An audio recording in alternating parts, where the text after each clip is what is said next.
Hi there everyone, welcome to Tech Cravers. I'm happy to say that I'm back with another flagship phone to test, and it's none other than the Xperia 1V from Sony. This phone was launched back in May, but I haven't really had time to play around with it until now. But let me tell you this, Sony continues to make solid phones, and in this video we're taking a closer look at some higher end emulation and gaming. The Xperia 1V shares the same Snapdragon 8 Gen 2 chip that we have seen before in the Galaxy S23 Ultra from Samsung, and as we know from that video, it was a really high performance chip, so I have quite some expectations on this phone. In this video I'm jumping straight to the higher end stuff, but if you want me to test some older systems or have any other specific game you want me to test, just let me know in a comment down below. Now without any further delay, let's jump into it.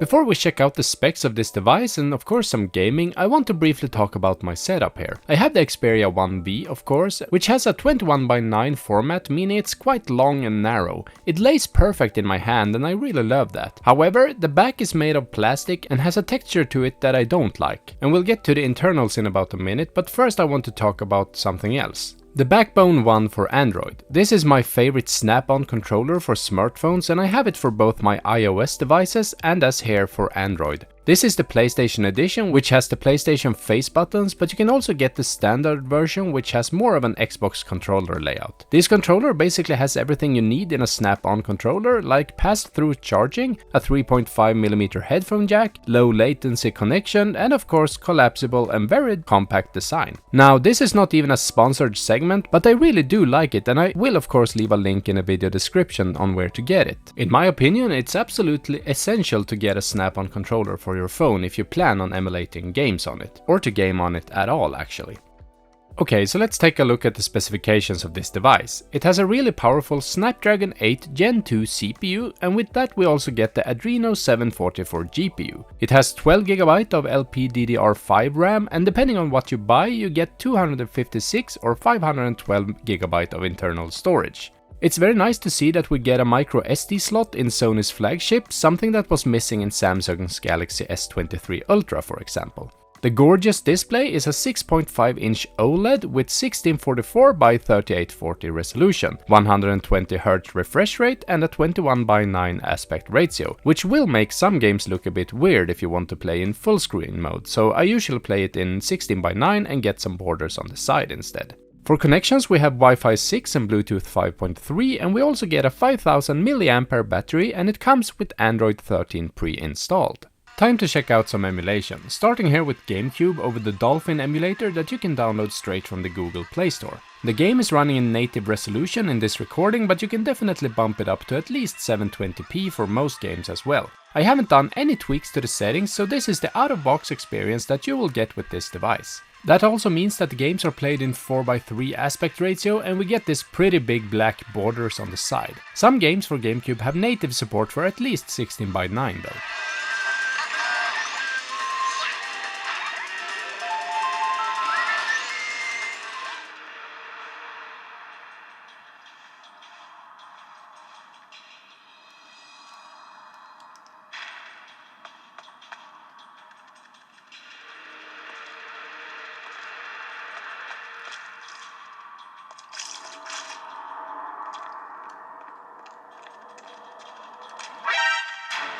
That? Enemy sighted. Requesting backup unit.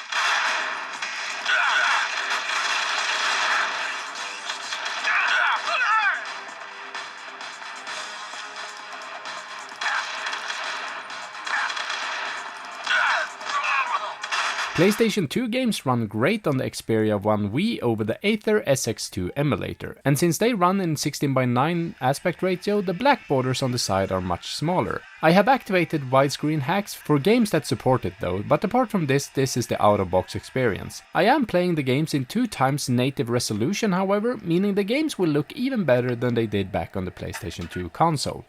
Freedom. The car for hot excitement. Will you be working for my father? Maybe. Do you mind me resting my hand in your lap? Maybe.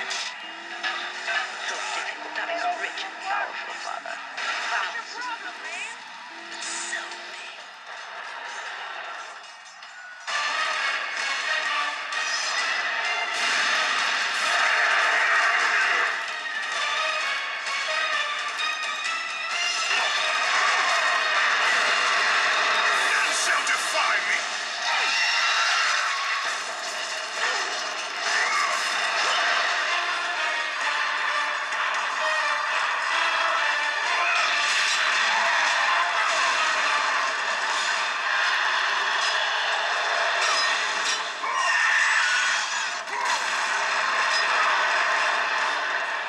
I did experience this weird graphical bug in Street Fighter Anniversary Collection, however, but I didn't look into it to see if I could fix it. I'm pretty sure it can be fixed though.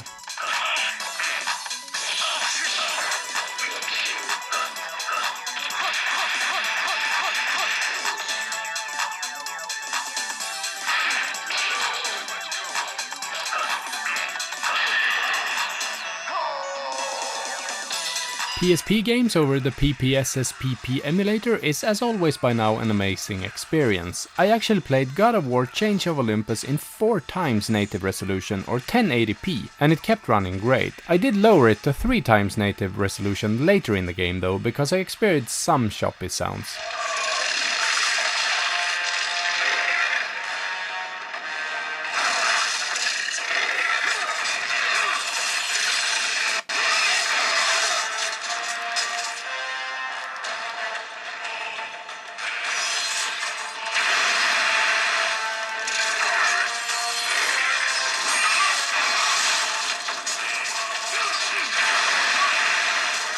I couldn't get more demanding Switch games like Pokemon Let's Go Pikachu to run over the Skyline emulator with the native GPU drivers, but less demanding games like Golf Story or Cuphead runs great. I'm sure that you can get more demanding games to run as well if you tweak the emulator settings a bit. It's a bit weird however since it all runs great on the Samsung Galaxy S23 Ultra, which shares the same CPU and GPU. You can check out my Switch emulation video on Android devices after this, by the way.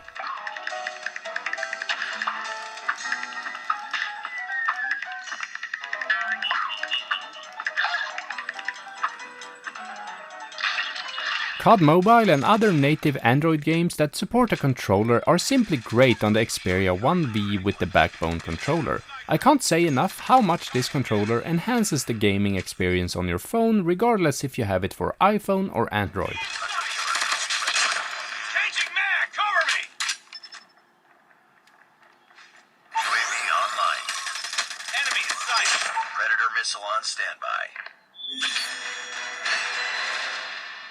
And that's been it for my review and gaming showcase of the new Sony Xperia 1V with the Backbone 1 for Android. I hope you enjoyed it and that it helped you out in some way, and if it did, I would greatly appreciate if you could give the video a thumbs up. Also give me a comment if you have any questions, and don't forget to subscribe to my channel and hit the bell for more content like this in your feed in the future. Thanks a lot for watching, TechRavers out!